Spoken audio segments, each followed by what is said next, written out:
In this video, I'll be showcasing my favorite Solar 3.0 builds across all three classes.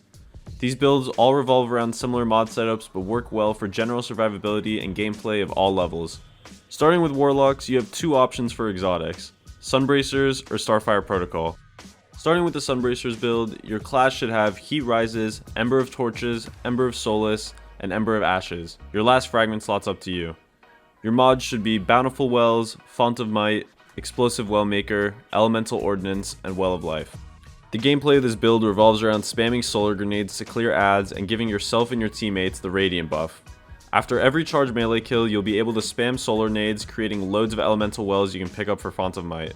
This works especially well with the Solar Machine Gun or the Cataclysmic from the Vow of the Disciple raid.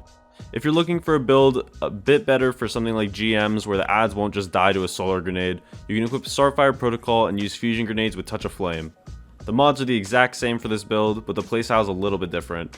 Every fusion grenade kill you get will give you full rift charge, and all the damage you do in empowering rifts and wells of radiance will give you fusion grenade energy.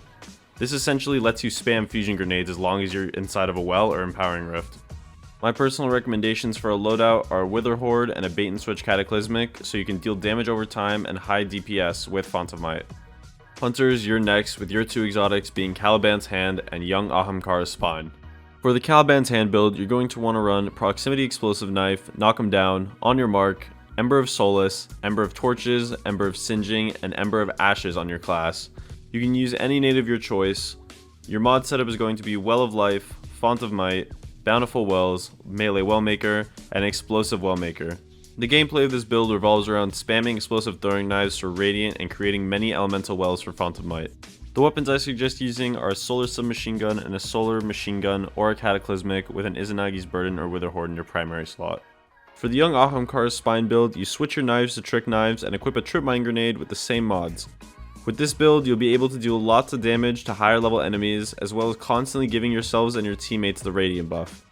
With Young Ahamkara's Spine, all of your ability damage gives you Trip Mine energy. So if you kill a load of enemies with your Trip Mine or get a couple knife trick kills, you'll gain grenade energy. Not to mention, you don't take any self damage from Trip Mines and have stronger and larger blast radius Trip Mines. While I was using this build, I was essentially able to spam knife tricks and nades.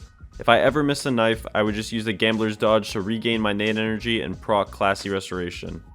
In my personal opinion though, I wouldn't use a Solar 3.0 Hunter for high-end PvE content or day 1 raids, as the survivability is quite low compared to Warlocks and Titans.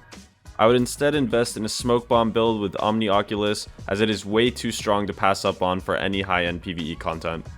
Last but not least, Titans, which I believe to have the strongest Solar 3.0 builds by far.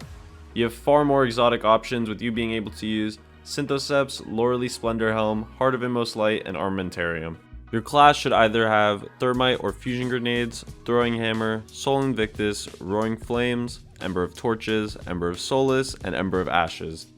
Your mod setup should be Well of Life, Explosive Wellmaker, Seeking Wells, Melee Wellmaker, and Font of Might. This build is very simple to use, as your main weapon is your Throwing Hammer. With Synthoceps, your hammer can even solo GM champions. Synthoceps give you an increase in melee and super damage, so you'll be chunking bosses and higher level enemies with your hammer and your super. This build lets you create sunspots that give you restoration on throwing hammer kill and generate an elemental well that heals you. Using this build in any content other than GM Nightfalls makes you borderline invincible.